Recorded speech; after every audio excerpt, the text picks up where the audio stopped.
strict liability. Let's try to understand from an example first.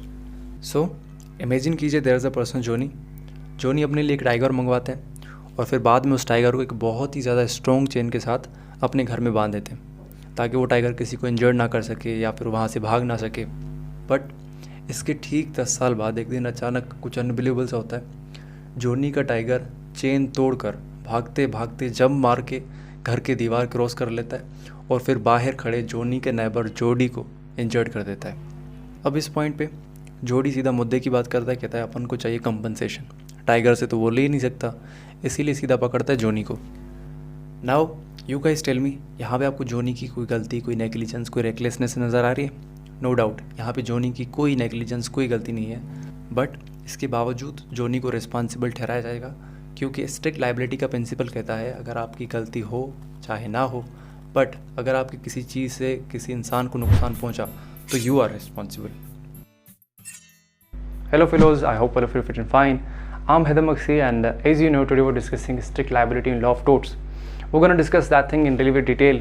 तो अगर आपको ये कॉन्सेप्ट समझ आ जाए, make sure to subscribe our channel so that we will be able to make more videos like this for you guys.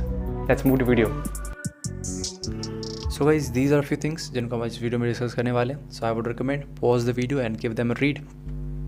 And सबसे पहले मैं आपको बता दूं कि स्ट्रिक्ट लाइबिलिटी क्रिमिनल लॉ में भी एग्जिस्ट करता है एंड टोर्ट लॉ में भी.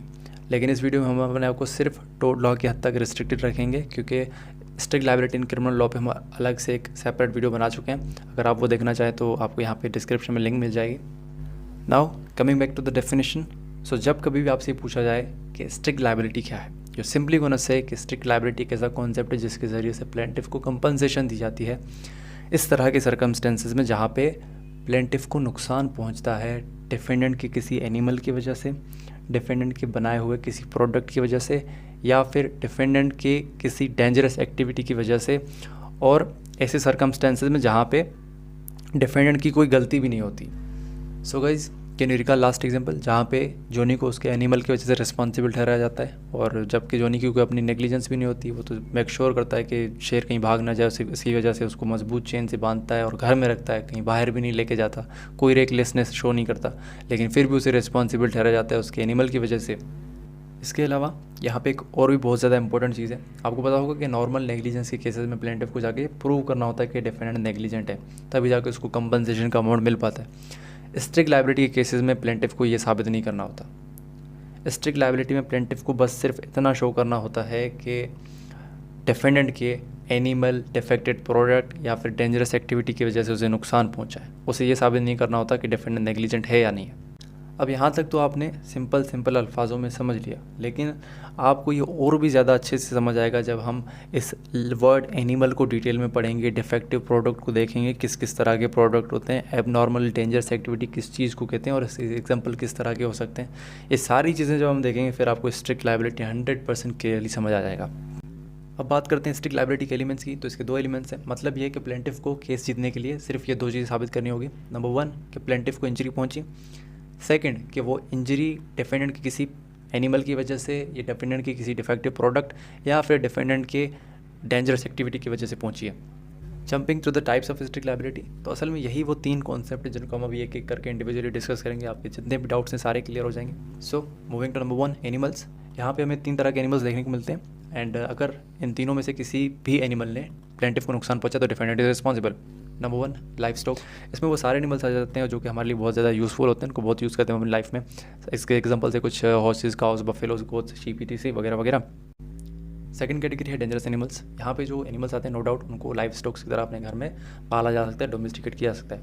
बट यहाँ पे जो सबसे ज़्यादा ज़रूरी चीज़ है, ठीक है, जब डिफेंडेंट को पता होगा कि इसका एनिमल डेंजरस है, उसके बाद अगर वो किसी को हार्म पहुँचाता है तो डिफेंडेंट को रिस्पॉन्सिबल ठहराया जाएगा, अदरवाइज नॉट. यहाँ पे एक बहुत ही अच्छा कॉन्सेप्ट है 1 फ्री बाइट रूल. अक्सर आपने देखा होगा कि मार्केट से एक डॉग ले आते हैं, हमें नहीं पता होता कि ये डेंजरस है भी कि नहीं, ठीक है, उसके टेम्परामेंट का बिल्कुल अंदाज़ा नहीं होता. तो अगर वो फर्स्ट टाइम किसी को बाइट करता है वहाँ पे स्ट्रिक्ट लाइबिलिटी अप्लाई नहीं होगा because that is 1 free bite rule, ठीक है. अब अगर आपको पता है कि ये डेंजरस है, किसी को बाइट किया, आपको पता चल चुका है, आपके पास नॉलेज है कि that is dangerous animal, second time जब किसी को बाइट करेगा तो स्ट्रिक्ट लाइबिलिटी अप्लाई की जाएगी. थर्ड कैटेगरी में आ जाते हैं वाइल्ड एनिमल्स. ये बहुत ही ज़्यादा खतरनाक एनिमल्स होते हैं, इनको डोमेस्टिकेट करना बहुत ही ज़्यादा मुश्किल होता है. इनके मोस्ट कॉमन एग्जांपल्स में आपको जो है सांप, लायन, टाइगर, बेयर वगैरह मिल जाएंगे.